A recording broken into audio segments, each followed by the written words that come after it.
Bonjour, monsieur Sam Morales. Bonjour. Comment vous allez? Ça va pas. Oh, je peux imaginer. Non, Écoutez, moi, mon nom c'est Sylvain Chardemont. Je suis consultant réglementaire en immigration canadienne. C'est vous qui allez me faire sortir? Ne vous inquiétez pas, c'est pour ça que je suis là, pour voir dans quelles conditions, comment je peux vous aider pour sortir de là. Ça marche? Je suis là parce que votre tante, Madame Rosa, m'a appelé pour que je vienne vous venir en aide. C'est bon? Mais qu'est-ce que je fais là? Non, on va regarder tout ça, ne vous inquiétez pas. Je comprends que vous êtes stressé, je comprends que c'est la première fois que vous vous retrouvez dans le centre de détention. Ça va se passer très bien. Alors donc, avant qu'on y arrive, vous êtes arrivé quand? Je suis arrivé le 17 décembre. 17 décembre, parfait. Alors, dites-moi, qu'est-ce qui s'est passé? C'est ma mère est malade. Ok. Donc ma tante m'a appelé pour venir voir ma mère. Je devais être à Saint-Suret. Et puis rapidement, j'ai fait mon AVE. Et puis on me l'a donné rapidement. Et puis j'ai acheté un billet et puis je suis venu. Et dès que je débarque, l'agent m'a demandé de passer un contrôle secondaire. Oui. Et puis depuis là, il m'a pas cru. Là, il me met en prison. Ok. Et vous lui avez dit la raison pour laquelle vous venez? Oui, mais je lui ai dit, c'est ma mère qui est malade. Je voulais être au chevet de ma mère. Ok. Est-ce qu'il y a autre chose? Est-ce qu'il y a autre chose qu'il a remarqué d'anormal? Bon, il a pris mon téléphone, je ne sais pas, il a regardé une conversation que j'ai eue avec ma tante, mais je ne pense pas que c'est pour ça. Ok. Alors, pendant qu'on y est, est-ce que vous avez signé des documents? Oui, j'ai des documents. Parfait.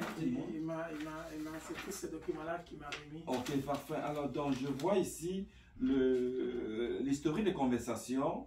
Et puis, le deuxième document, c'est la déclaration solennelle de l'agent d'immigration qui vous a rencontré. Ça, c'est quoi ça? Ok. Alors, mais cette déclaration solennelle, il redit en ses propres mots, c'est une sorte d'affidavit. Pourquoi il m'a gardé? Non, pourquoi il vous a gardé? Il décrit le scénario pour que quelqu'un d'autre qui vient après lui soit capable de reconstruire l'histoire et de prendre des décisions qui s'imposent. Donc, c'est pour ça. Alors, si je peux voir à travers les lignes, je remarque qu'il a signalé ici que il a donné des conversations douteuses dans votre téléphone.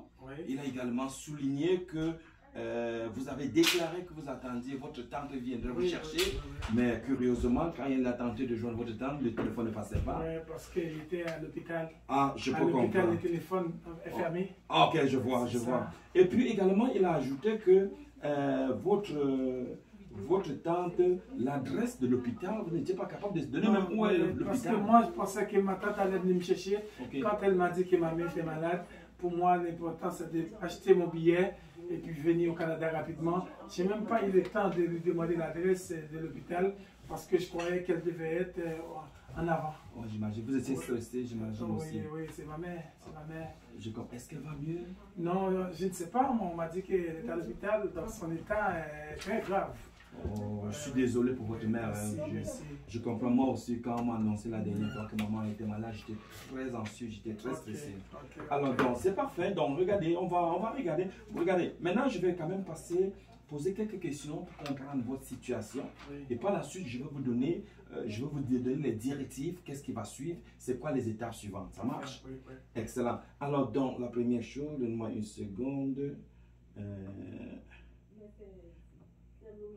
Ce sera pas long. Excellent. Alors, monsieur Morales, dites-moi,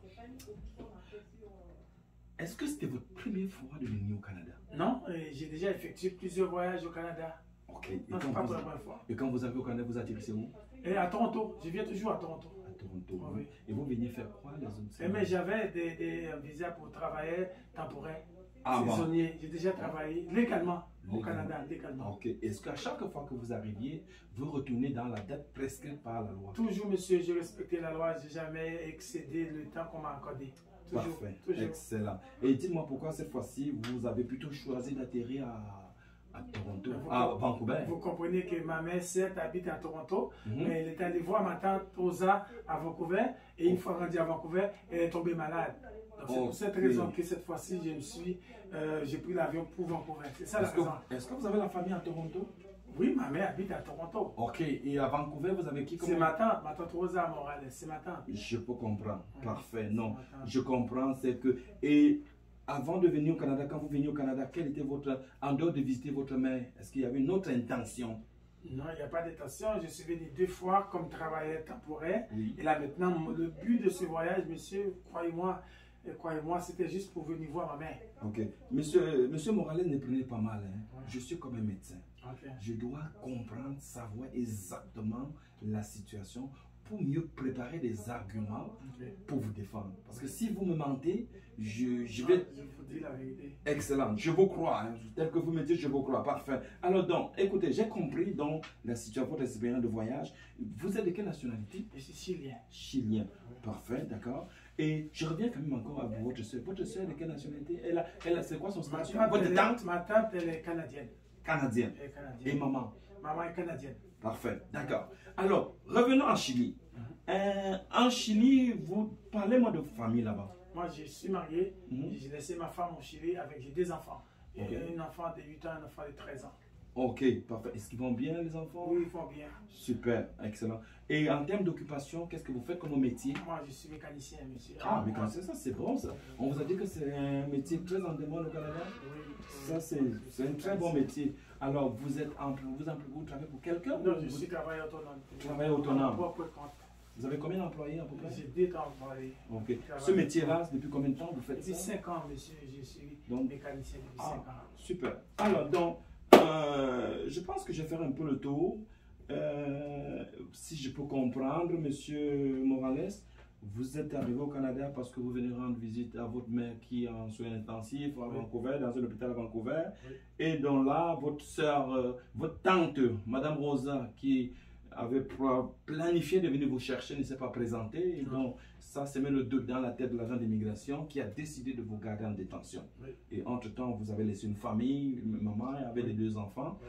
Et de là-bas aussi, vous avez une entreprise qui fonctionne. En dehors de l'entreprise, est-ce que vous avez des investissements en Chili? Bon, j'ai ma maison, une voiture. Ok, la maison dans les biens mobiliers, immobiliers. Parfait, ça. Alors, donc, regardez, moi, j'ai compris toute la situation. Moi, je vais vous dire qu'est-ce qui va se passer. Alors, nous sommes aujourd'hui, ça c'est le 2e jour, ça c'est le 1er jour au Canada. Le 2e jour, ce sera demain. Donc, nous aurons une audience. Normalement, ça se passe 2 jours. Demain, vous allez me faire sortir d'ailleurs. On va tenter. Okay. Je vous garantis pas, mais on va donner le meilleur de nous-mêmes. Parfait. Et je peux vous rassurer, vous n'êtes pas le premier dans cette situation. On en a eu dans le passé des gens dans la même situation. Et croyez-moi, on les a accompagnés. Ça a été parfait.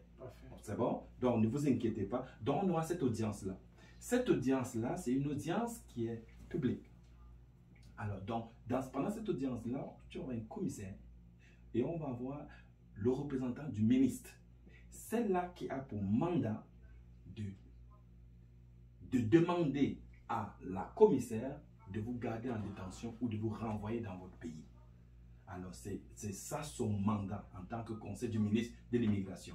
Mais nous, et elle a le fardeau de la preuve. Donc, ces déclarations doivent être soutenues, soit par des dispositions de la loi, soit par des preuves convaincantes. Okay? Il y a la norme de la preuve, c'est ça, la raison de croire que ce que vous dites est vrai ou pas vrai. Mais de mon côté, je vais trouver des arguments ici en m'inspirant également de la loi et des faits que vous m'avez décrits et des documents que vous m'avez soumis pour pouvoir donc contrer ces arguments et faire la recommandation pour que on vous libère ou au pire des cas, que si on peut présenter une caution pour avoir la libération, on pourra le faire.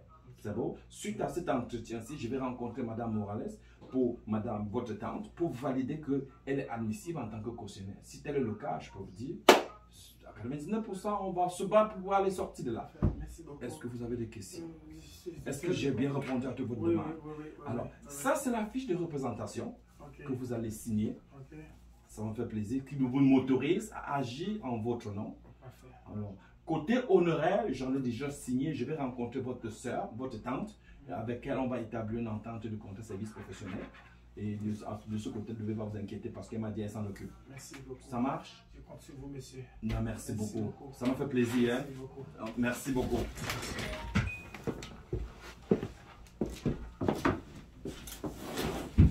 Alors maintenant, je suis le client et mon confrère Jean-Marie est le clic. Bonjour, Monsieur Morales. Bonjour. Mon nom c'est Jean-Marie Hercule, je suis consultant réglementaire en immigration canadienne. Votre état m'a contacté pour vous rencontrer parce que demain vous allez avoir une audience, je dois vous préparer et j'ai des questions à vous poser. Ah oui, donc c'est pour ça que me libérer d'ici? Oui, écoutez, on va arriver là. Ça va pas je vais vous expliquer les buts et la rencontre. Je vais vous écouter, je vais vous poser des questions, je vais regarder tout dans l'ensemble et par la suite on va faire de notre mieux. La journée de l'audience, c'est mon travail, je suis de votre côté. Ah, c'est bon, ça veut dire que vous allez me faire sortir d'ici. On va regarder tout ça après, monsieur. D'accord. Maintenant, j'aimerais que, tout d'abord, que vous m'expliquiez qu'est-ce qui s'est passé réellement, monsieur Morales. En fait, je suis arrivé hier à l'aéroport, je suis arrivé ici, et puis l'agent d'immigration m'a dit que non, il ne peut pas me laisser entrer, il va me garder. Je ne comprends pas pourquoi, je comprends pas pourquoi on me garde ici. Est-ce qu'il vous a donné des documents? Oui, il m'a donné ce document-ci, et puis celui-ci aussi. Ok, parfait. Donnez-moi quelques minutes, je vais prendre connaissance de ces documents. Ok, ça c'est déclaration. Ok, l'agent a une préoccupation. Ok, pourquoi il vous a gardé? Je comprends. Ok, dans ces documents-là, dans le passé, vous avez l'habitude de débarquer à Toronto. Oui. Cette fois-ci, tout d'un coup, vous débarquez à Vancouver. Est-ce qu'il y a une raison?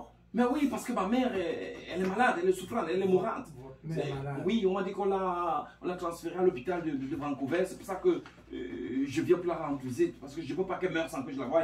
Parfait, je comprends.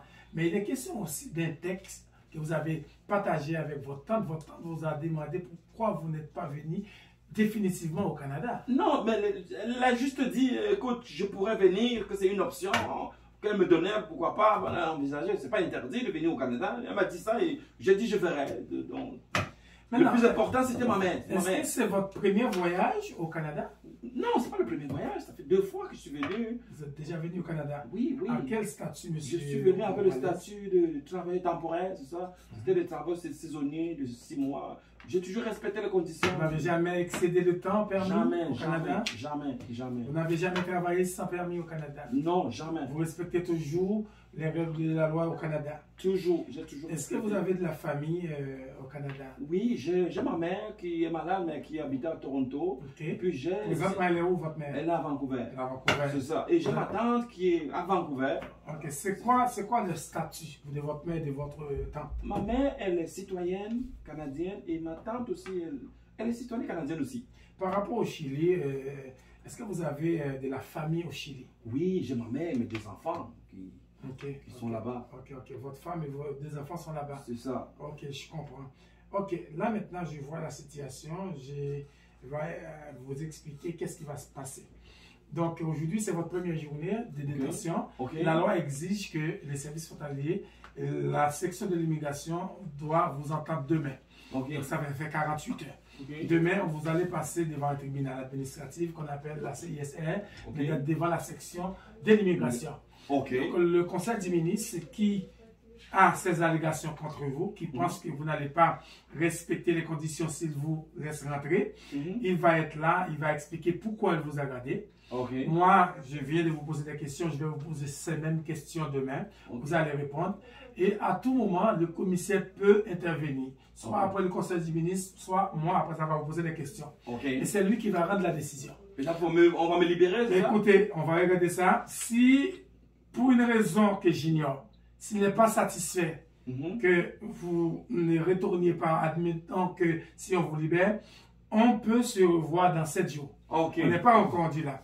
Voilà pourquoi que je vais, en sortant d'ici, je vais contacter votre tante, puisqu'elle travaille, qu'est-ce qu'elle m'a dit? Elle travaille, elle est citoyenne canadienne, elle a une maison. On va regarder si je peux l'utiliser. Admettons que si on devait retourner au 7e jour, si vous ne serez pas libéré demain, on va regarder la possibilité pour qu'elle soit servie comme garde, comme caution, tout ça. Je vais lui demander certains documents. Et ces documents, nous allons les utiliser, admettons si on va avoir une deuxième audience. Mais demain, je vais sortir là. Je vais faire de mon mieux pour vous bien représenter devant le juge, pour expliquer au juge que vous n'avez jamais excédé le temps permis au Canada.